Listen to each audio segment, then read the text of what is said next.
Welcome all my dear students. As in previous class, we were studying about the type of thermometer, the temperature measuring device. We were discussing about the clinical thermometer and laboratory thermometer. Now today, let's continue this chapter with a new topic related to heat, that is the transfer of heat. Heat किस तरीके से one place से another place में transfer होती है, उसके बारे में हमको इस चैप्टर में डिस्कस करना है. My dear students, you might have observed that a frying pan become hot when kept on a flame. जब भी हम किसी भी एक पैन को, यूटेंसाइल को फ्लेम के पास रखते हैं तो वो गर्म हो जाता है. And it is because the heat passes from the flame to utensil. जो फ्लेम है वहां से हीट कहाँ तक ट्रांसफर हो गई है, यूटेंसाइल तक ट्रांसफर हो गई है. And when the pan is removed from the fire it slowly cools down. why it is cool down? और जैसे ही हम फायर के पास से उस पैन को हटा देते हैं तो वो क्या हो जाता है, उसकी कूलिंग होना स्टार्ट हो जाती है. तो इसका मतलब है हीट क्या हो रही है, ट्रांसफर हो रही है वन प्लेस से अनदर प्लेस पर. There are 3 mode of heat transfer. Heat 3 तरीके से ट्रांसफर होती है, conduction, convection and radiation.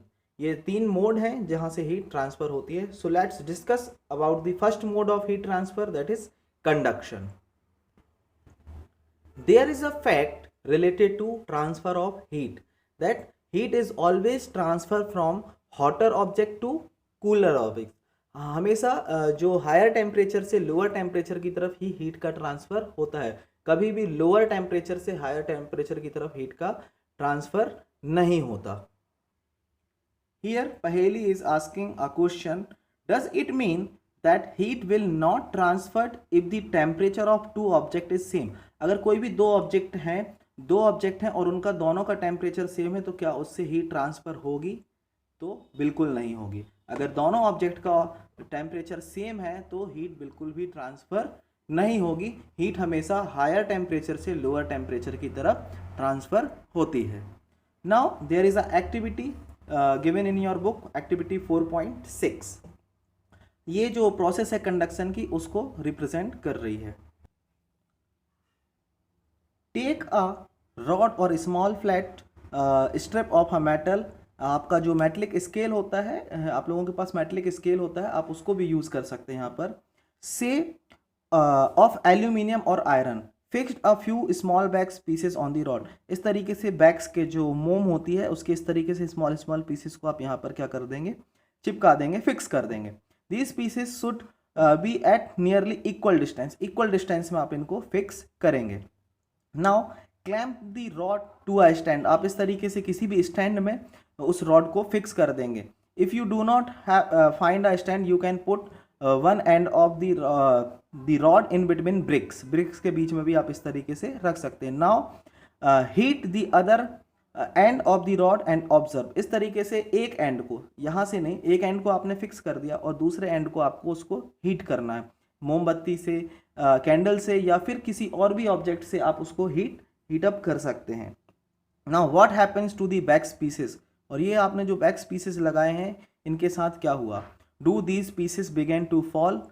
Which pieces fall the first? Do you think the heat is transferred from the end nearest to the flame to the other end? क्या यहाँ अगर ये bags के pieces आपने देखे कि ये मेल्ट होके नीचे गिरना स्टार्ट हो गए हैं, इसका मतलब हीट क्या हो रही है, ट्रांसफ़र हो रही है. इस एंड को आपने गर्म करना स्टार्ट किया था बट हीट क्या हो रही है, यहाँ से फ्लो होते हुए ये कोल्डर एंड तक हीट ट्रांसफ़र हो रही है. और जैसे जैसे ये प्लेसेस हीट होती जाएंगी ये जो बैग्स है ये यहाँ से गिरती जाएगी. So the process by which heat is transfer from hotter end to colder end of an object is known as conduction. ये अंडरलाइन कर लीजिए, ये कंडक्शन की डेफिनेशन है.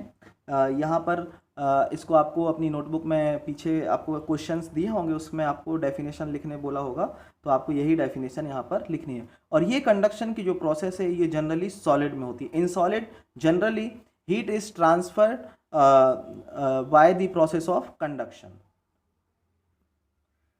सो my dear students, this is all about